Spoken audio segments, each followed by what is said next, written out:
നമുക്ക് വർദ്ധിച്ചു വരുന്ന റോഡ് അപകടങ്ങളുടെ കൂടി പശ്ചാത്തലത്തിലാണ് കേട്ടോ മന്ത്രി കെ.ബി. ഗണേഷ് കുമാറിന്റെ ഈ വിമർശനം വന്നത്. പുതുതായി നിർമ്മിക്കുന്ന റോഡുകളിൽ പോലും പ്ലാനിങ്ങിലെ പോരായ്മ കാരണം അപകട മേഖലകളായ ബ്ലാക്ക് സ്പോട്ടുകൾ വർദ്ധിക്കുന്നു എന്നാണ് അദ്ദേഹം പറയുന്നത്. സിവിൽ എഞ്ചിനീയറിംഗ് പാഠ്യപദ്ധതിയിൽ റോഡ് ഡിസൈനിംഗ് കൂടി ഉൾപ്പെടുത്തണമെന്ന നിർദ്ദേശം വകുപ്പ് സെക്രട്ടറിക്ക് നൽകിയതായും മന്ത്രി പറയുന്നു. ഇന്ത്യയിൽ എവിടെയും ഇല്ലാത്ത ഒരു കോഴ്സ് ഞാൻ പറയുന്നു. ഞാൻ അതിനുവേണ്ടി ശ്രമം നടത്താൻ ട്രാൻസ്പോർട്ട് സ്പെഷ്യൽ സെക്രട്ടറിയായ ശ്രീ നൂഹ് IAS-നെ ചുമതലപ്പെടുത്തിയിട്ടുണ്ട്. സിവിൽ കൺസ്ട്രക്ഷനോടൊപ്പം റോഡ് ഡിസൈനിങ് കൂടി നമ്മൾ പ്ലാൻ ചെയ്യും. നമ്മുടെ റോഡുകൾ ശാസ്ത്രീയമായി അല്ല ഡിസൈൻ ചെയ്യും. നമ്മുടെ പല റോഡുകളും വളരെ മനോഹരമായി പണി തീരുമ്പോൾ അപകടങ്ങൾ വർദ്ധിക്കുകയും മരണങ്ങൾ ഉണ്ടാകുകയും ചെയ്യും. അപ്പൊ അതിന്റെ കാര്യം ബ്ലാക്ക് സ്പോട്ടുകളുടെ എണ്ണം കൂടി വരികയാണ്. റോഡ് നവീകരിച്ച് കഴിയുമ്പോൾ ബ്ലാക്ക് സ്പോട്ട് ഇല്ലാത്ത ഒരു റോഡിൽ ഒരു 6 സ്ഥലത്തെങ്കിലും ബ്ലാക്ക് സ്പോട്ട് ഉണ്ടാകും. എന്റെ മകൻ പഠിച്ചത് ഈ ട്രാഫിക് ഡിസൈനിങ്ങും ഓട്ടോമൊബൈൽ ഡിസൈനിങ്ങും. അവന് ലണ്ടനിൽ പോയാണ് പഠിച്ചത്. അവിടെ ആ കോഴ്സ് ഇവിടെ ഇല്ല. അഷിൻ ഡിയാഗോയാണ് ചേരുന്നത്. അഷിൻ, ഈ പുതുതായി നിർമ്മിക്കുന്ന റോഡുകൾ, അവിടുത്തെ അപകടങ്ങൾ, അശാസ്ത്രീയമായ നിർമ്മാണം, പ്ലാനിംഗിലെ അപാകത, ഇതിനെക്കുറിച്ച് കൂടിയാണ് മന്ത്രി പറയുന്നത് അല്ലേ?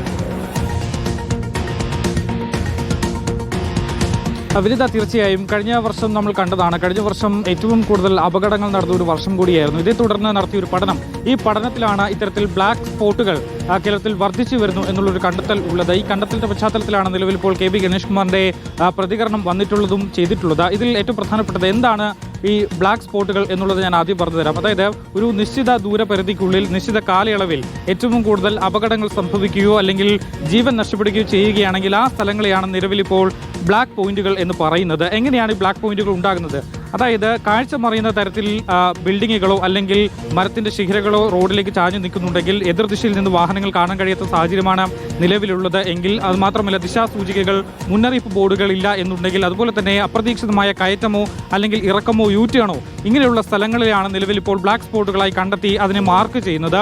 നിലവിൽ ഈ സംസ്ഥാനത്ത് നിർമ്മിക്കുന്ന പുതിയ റോഡുകളിൽ ഇത്തരം റോഡുകളിൽ ഏറ്റവും കുറഞ്ഞത് 6 ബ്ലാക്ക് പോയിന്റുകളിലും ഉണ്ട് എന്നുള്ളതാണ് മന്ത്രി പറയുന്നത്. സാധാരണഗതിയിൽ റോഡുകൾ നവീകരിക്കുന്നത് ബ്ലാക്ക് പോയിന്റുകൾ പൂർണ്ണമായും ഒഴിവാക്കുന്നതിന് വേണ്ടിയാണെങ്കിൽ നിലവിൽ ഇപ്പോൾ സംസ്ഥാനത്ത് നടന്നുകൊണ്ടിരിക്കുന്നത് ഇത്തരത്തിൽ റോഡിന്റെ നവീകരണം കഴിയുമ്പോഴോ അല്ലെങ്കിൽ പുതിയതായി റോഡുകൾ നിർമ്മിക്കുമ്പോഴോ ഒരു നിശ്ചിത കിലോമീറ്ററിനുള്ളിൽ 6 ഇടങ്ങളിലെങ്കിലും ബ്ലാക്ക് പോയിന്റുകൾ ഉണ്ട് എന്നുള്ളതാണ്, സ്പോട്ടുകൾ ഉണ്ട് എന്നുള്ളതാണ് ഗതാഗത മന്ത്രി വിമർശിക്കുന്നത്. റോഡിന്റെ പ്ലാനിങ്ങിൽ പറ്റുന്ന വീഴ്ചയാണ്, റോഡ് നിർമ്മാണത്തിൽ ഉണ്ടാകുന്ന വീഴ്ചയാണ് ഈ ബ്ലാക്ക് പോയിന്റുകൾ വർദ്ധിക്കാനുള്ള കാരണമെന്ന് മന്ത്രി പറയുന്നുണ്ട്. മാത്രമല്ല ഈ ബ്ലാക്ക് പോയിന്റുകൾ കാരണം അപകടങ്ങൾ ഏറ്റവും കൂടുതൽ വർദ്ധിക്കുന്നുണ്ട്. ഇനിയും ജീവനുകൾ നിരത്തിൽ പോകാൻ സാധ്യതയുണ്ട്. ഇതിനും അടിയന്തരമായൊരു പരിഹാരം വേണം. അതിനുവേണ്ടിയുള്ള കാര്യങ്ങളാണ് മന്ത്രി പറയുകയും ചെയ്തിട്ടുള്ളത്. സിവിൽ എഞ്ചിനീയറിംഗ്, കൺസ്ട്രക്ഷൻ അടക്കമുള്ള കാര്യങ്ങൾ നടത്തുമ്പോൾ റോഡ് ഡിസൈനിങ്ങും കൂടി അതിലേക്ക് ഉൾപ്പെടുത്തണം എന്നൊരു നിർദ്ദേശമാണ് മന്ത്രി നൽകിയിട്ടുള്ളത്. നിലവിൽ ഇപ്പോൾ റോഡ് ഡിസൈനിങ്ങിനെ കുറിച്ച് മന്ത്രി മുന്നോട്ട് വെച്ചിരിക്കുന്നത് വർദ്ധിച്ചു വരുന്ന റോഡ് അപകടങ്ങൾ, അത് നമ്മൾ ഓരോ ദിവസവും എത്ര അപകടങ്ങളെ കുറിച്ചാണ് വാർത്തകൾ റിപ്പോർട്ട് ചെയ്യുന്നത്. പുതുതായി നിർമ്മിക്കുന്ന റോഡുകളിൽ പോലും പ്ലാനിങ്ങിൽ പോരായ്മയുണ്ട്, അത് കാരണം അപകട മേഖലകളായി മാറുന്നു എന്നാണ് മന്ത്രി പറഞ്ഞു വെക്കുന്നത്. തീർച്ചയായും ഇതിനൊരു പരിഹാരം കൂടി കാണേണ്ടതുണ്ട്. അഷിൻ ഡിയാഗോയാണ് വിവരങ്ങൾ നൽകിയത്.